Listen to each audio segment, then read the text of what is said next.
दोस्तों, आचार्य चाणक्य कहते हैं कि मौनेन कलहो नास्ति, अर्थात मौन रहने से कलह यानी कि लड़ाई झगड़े समाप्त हो जाते हैं। यानी कि अगर आपको कोई कुछ कह रहा है तो चुप रहना ही उचित है। चुप रहकर उसकी बातें सुने और उसके अनुसार काम करें। चुप रहने से क्लेश नहीं होगा और लोग यह भी नहीं जान पाएंगे कि आपके मन में क्या चल रहा है। दोस्तों, ये बात मैं आपको पहले भी बता चुका हूँ कि कमान से निकला हुआ तीर, बंदूक से निकली हुई गोली और मुंह से निकले हुए शब्द कभी वापस नहीं आते। जीभ आपके शरीर का वो हिस्सा है जिसमें एक भी हड्डी नहीं होती है, लेकिन यही जीभ आपकी सभी हड्डियां तोड़वाने की ताकत रखती है। ज़्यादा बोलना आपको कई सारी मुसीबतों में डाल सकता है और वहीं कम बोलना आपको कई सारी मुसीबतों से बचा सकता है। दोस्तों, शब्द आपकी ताकत भी बन सकते हैं और आपकी कमजोरी भी।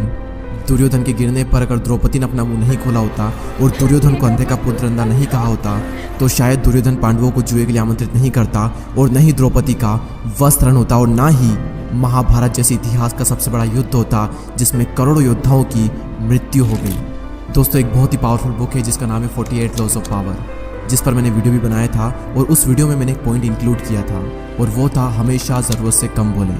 हमें सिखाया जाता है कि जितनी ज़रूरत हो उतना बोलें, लेकिन ये पॉइंट कहता है कि जितनी ज़रूरत हो उससे भी कम बोलें, क्योंकि आप जितना ज़्यादा बोलोगे आप उतने ही ज़्यादा साधारण नजर आओगे। दोस्तों, शब्द चवन्नी के 100 मिलते हैं। लोगों को कभी भी अपने शब्दों से प्रभावित करने की कोशिश ना करें, क्योंकि अगर आप ज़्यादा बोलोगे तो बहुत ज़्यादा पॉसिबिलिटीज़ है कि आपके मुंह से कुछ न कुछ मूर्खतापूर्ण बात निकलेगी जो कि आपकी इमेज खराब कर देगी। वहीं अगर आप ज़रूरत से कम बोलोगे तो भले आप अंदर से कितने भी बड़े मूर्ख क्यों ना हो, लेकिन आप बाहर से स्मार्ट नजर आओगे। दोस्तों, ये इस दुनिया की सच्चाई है कि जब जब आप ज़रूरत से कम बोलोगे आप नॉर्मल से ज़्यादा महान और पावरफुल नजर आओगे। सो आज के इस वीडियो का हमारा यही टॉपिक है कि कैसे चुप रहना आपको ज़्यादा पावरफुल और एक वैल्यूबल इंसान बनाएगा और किस सिचुएशन में आपको चुप रहना चाहिए जिससे कि आपकी जो रेस्पेक्ट है वो लोगों की नज़रों में बढ़ जाए। साइलेंट रहने का पहला फायदा, silent will make you appear more powerful, यानी कि साइलेंट रहना आपको बहुत ज़्यादा पावरफुल दिखा सकता है। दोस्तों, एक बहुत ही फेमस कोट है that a fool man is known by his speech and wise man by his words. एक समझदार इंसान तभी बोलता है जब उसे बोलने की ज़रूरत हो, वहीं एक मूर्ख इंसान हमेशा बोलता रहता है और फिर सभी लोग उसे बेवकूफ़ समझते हैं। आपने कई बार ये चीज़ नोटिस की होगी कि जब हम किसी से बहस करते हैं तो बहस करने के बाद में हम सोचते हैं कि यार मुझे उस वक्त ये चीज़ बोलनी चाहिए थी, मैंने ये चीज़ क्यों नहीं बोली। अगर मैं उस वक्त ये चीज़ कहता तो मैं तो सही साबित हो सकता था, उस वक्त ये चीज़ मेरे माइंड में क्यों नहीं आई, क्योंकि उस वक्त आपका पूरा फोकस बोलने पर था। उस वक्त आपने अपने माइंड को टाइम ही नहीं दिया कि उस वक्त आपको क्या बोलना चाहिए था। बहस करने के आवेश में और अपनी बात को मनवाने में हम कुछ भी कह देते हैं और फिर सभी लोग हमारे बारे में यही सोचते हैं कि ये तो कुछ भी बोलता रहता है। वहीं जब आप साइलेंट रहते हो तो आप सोचते हो कि आपको क्या बोलना है और आप उतना ही बोलोगे जितना कि ज़रूरी है और जो कि सही है। और साइलेंट होने के बाद में जब आप बोलोगे तो आपके शब्दों में वजन रहेगा और सभी लोग आपकी बातों को बहुत ही ध्यान से सुनेंगे। ये क्वालिटी आपने बहुत सी ग्रेट पर्सनैलिटी में ऑब्जर्व की होगी कि बातचीत करते वक्त वो ज़्यादातर टाइम चुप रहते हैं और जब बोलते हैं तब बहुत ही कम बोलते हैं और बहुत ही सही बोलते हैं। नेक्स्ट पॉइंट है, no one can fool you और मैनिपुलेट यू, यानी कि कोई भी आपको आसानी से बेवकूफ़ नहीं बना पाएगा अगर आप साइलेंट रहना सीख गए तो। दोस्तों, जब भी आप किससे बातचीत करते हो और अगर उस वक्त आप साइलेंट रहते हो तो आप सामने वाले की हर एक बात को अच्छे से सुनते हो, उसकी बॉडी लैंग्वेज को नोटिस करते हो, उसकी हर बात के हर पहलू को आप अच्छे से ऑब्जर्व करते हो और फिर आप ये समझ पाते हो कि सामने वाले का इंटेंशन क्या है, क्या ये सच बोल रहा है या फिर झूठ बोल रहा है और क्या ये चाहता है आपसे, क्या ये मुझे बहलाने की कोशिश कर रहा है, क्या ये मुझे मैनिपुलेट तो नहीं कर रहा है या फिर ये इंसान सच में मेरा फ़ायदा चाहता है। आप सारी बातें बहुत ही अच्छे समझ पाओगे अगर आप साइलेंट रहकर सामने वाले की बातों को सुनते हो तो।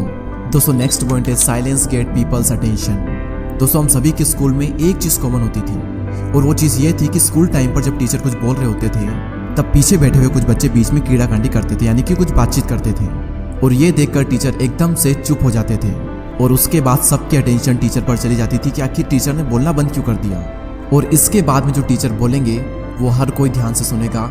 इसे कहते हैं साइलेंस का डर, जो कि लोगों को सुनने पर मजबूर कर देता है। और इसी तरीके से जब आप बातचीत करने की बजाय चुप हो जाते हो तो लोग सोचने लगते हैं कि ये क्या सोच रहा है, ये क्या बोलने वाला है, ये चुप क्यों हो गया। लोग कंफ्यूज हो जाते हैं और आपकी बातों को ध्यान से सुनने लगते हैं। इसलिए जब भी आपको कुछ इंपॉर्टेंट बात करनी हो तो पहले आप चुप हो जाएं, उसके बाद में आप कुछ बोलें। अगली सिचुएशन जिसके बारे में आपको हमेशा चुप रहना चाहिए वो है आपके प्लान्स, आपके गोल्स। दोस्तों, चाणक्य का एक श्लोक है, मनसा चिंतितम कार्यम वाचा नैव प्रकाशयेत मंत्रेण रक्षयेत गुणम कार्य चापी नियोजयेत, यानी कि मन में सोचे हुए कार्य को किसी के भी सामने प्रकट ना किया जाए बल्कि मन को अपनी सुरक्षा प्रदान करते हुए उसे कार्य में प्रस्तुत कर दिया जाए। यानी कि अगर आप किसी चीज़ पर काम कर रहे हो तो किसी भी कीमत पर उसे जाहिर ना होने दें, क्योंकि इस दुनिया में ज़्यादातर लोग खुली किताब की तरह होते हैं। मौका मिलते ही अपने मन की सारी बात कह देते हैं। अब इसमें प्रॉब्लम यह है कि अगर आप अपने गोल शेयर करते हो और फिर अगर आप अपने गोल अचीव नहीं कर पाए तो लोग आप पर हंसेंगे और लोग कहेंगे कि यार ये ना सिर्फ बोलता है, कर नहीं पाता। और फिर लोगों की नज़रों में आपकी एक गलत इमेज बन जाएगी और आपकी जो रेस्पेक्ट है वो डाउन हो जाएगी। अपनी जुबान पर लगाम कसना बहुत ही मुश्किल होता है। अपने गोल्स, अपने प्लान सिर्फ उन्हीं लोगों को बताएं जो कि आपकी फील्ड में एक्सपर्ट है, या फिर उन लोगों को बताएं जो कि आपको आगे बढ़ने में मदद कर सकते हैं। अमेज़न के फाउंडर जेफ बेजोस ने भी ऐसा ही किया। जब वो फर्स्ट टाइम क्लाउड बिजनेस में आए थे तो इस बिजनेस से उनकी अच्छी खासी इनकम हो रही थी और ये बात उन्होंने किसी को भी नहीं बताई, क्योंकि उस वक्त अगर वो किसी को बताते तो कई सारे लोग इस फील्ड में आ जाते और हो सकता था कि उनसे भी आगे निकल जाए। इसलिए उस वक्त उन्होंने ये बात किसी को भी नहीं बताई और उस वक्त साइलेंट रहने की वजह से आज अमेज़न के पास में क्लाउड बिजनेस का सबसे बड़ा शेयर है। दोस्तों, आई होप कि इस वीडियो से आप ये समझ चुके होंगे कि साइलेंट रहने की क्या पावर होती है। दोस्तों, इस वीडियो को शेयर करें उन लोगों के साथ में जो कि बहुत ही ज़्यादा बोलते हैं, ताकि वो थोड़ा सा चुप हो सके। और अगर अभी तक आपने हमारे YouTube चैनल को सब्सक्राइब नहीं किया है तो सब्सक्राइब करके बेल आइकन को प्रेस कर दें। मैं आपसे मिलूंगा अगली वीडियो में, तब तक के लिए जय हिंद, जय भारत।